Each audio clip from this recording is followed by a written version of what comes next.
Bismillahirrahmanirrahim. Rabbi shrahli sadri wa yassirli amri wahlul 'uqdatam min lisani wa yafqahul qawli. Allahumma shalli ala sayidina Muhammad wa ala ali sayidina Muhammad.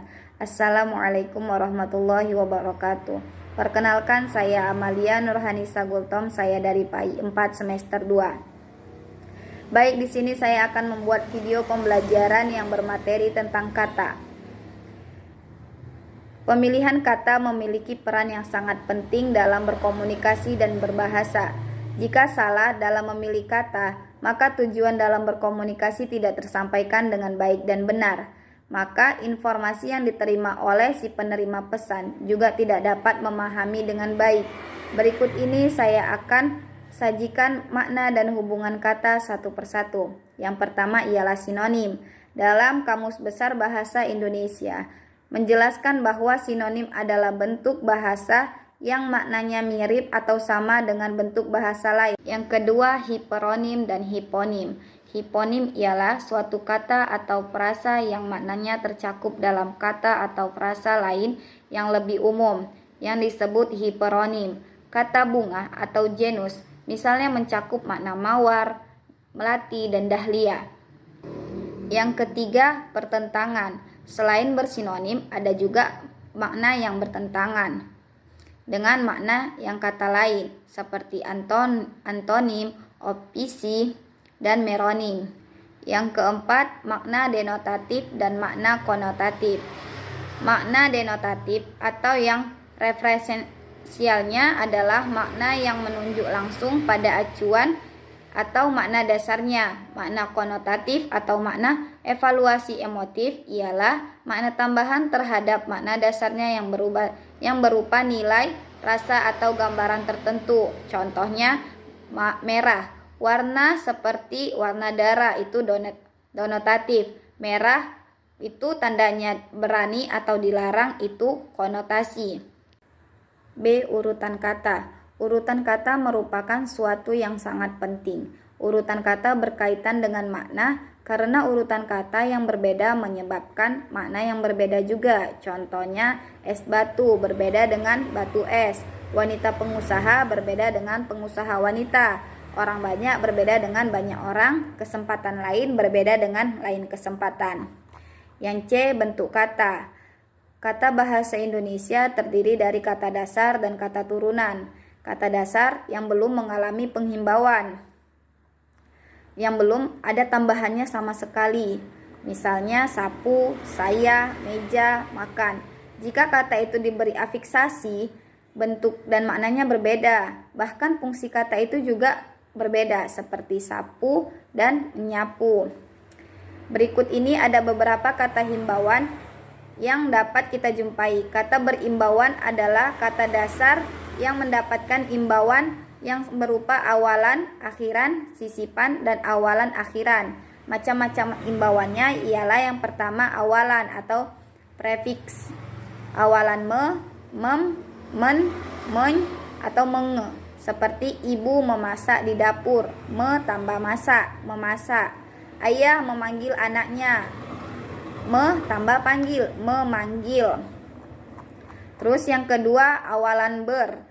Beberapa arti dari awalan ber. Ini dia. Mempunyai contoh, ibu bernama Anita, nama ditambah ber jadi bernama.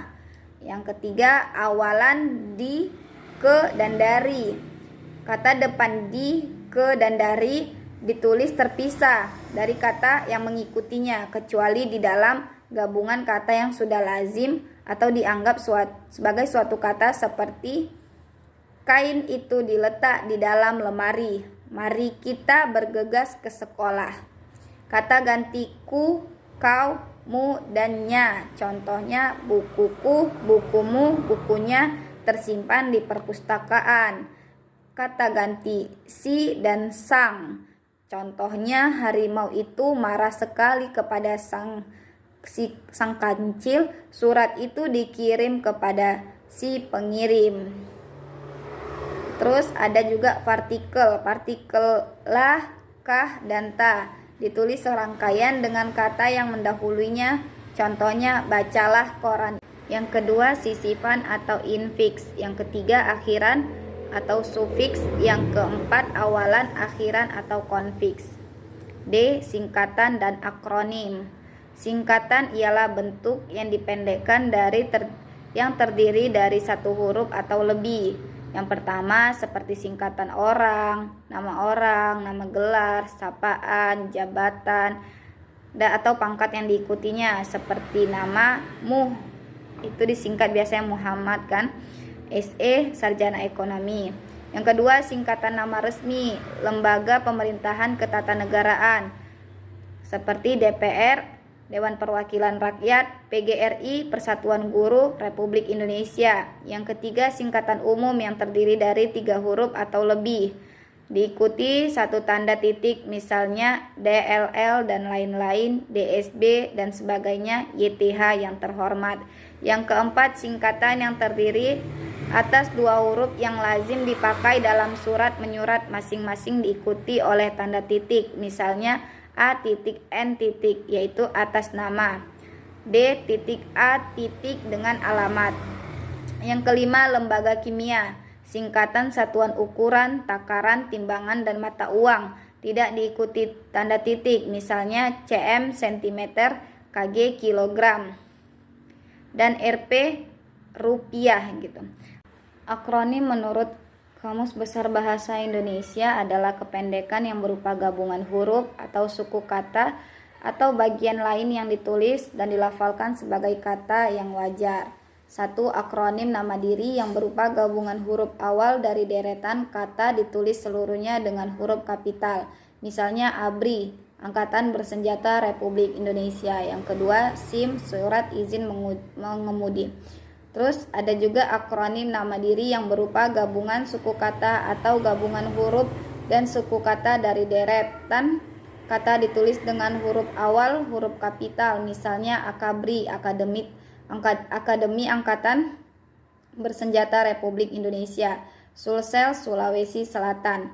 Yang ketiga, akronim yang bukan nama diri yang berupa gabungan huruf, suku kata ataupun gabungan huruf dan kata dari deretan seluruhnya ditulis dengan huruf kecil, misalnya pemilu, pemilihan umum, ponsel, telepon seluler, tilang, bukti pelanggaran. Baik, saya akan menutup video pembelajaran saya. Kurang lebihnya saya mohon maaf. Assalamualaikum warahmatullahi wabarakatuh.